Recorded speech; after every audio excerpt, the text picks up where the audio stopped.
Dia rindu benar nak ke ayahnya. Abi nak mati sungguh. Mati ke? Jumpa ayah. Nah, tak sampai masa habis lagi. Nanti sampai masa habis mati lah. Deh, nanti Allah ya siapa dah. Cukup dah masa habis hidup lah. Habis mati lah. Sedih apa-apa pula terkatunya. Apa buat habis bawa habis. Oh, tak sampai masa lagi dah. Apa dah? Tak sampai masa lagi. Dia sampai masa dia kak. Allah akan ambil nyawa. Deh, malaku mau akan ambil nyawa kita.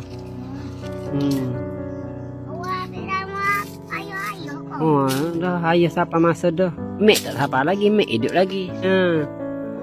Allah apa habis menawa ayu. Allah sayalah. Siapa masa dia dah Allah suruh. Siapa masa dah Allah nak jumpa ayah. Dia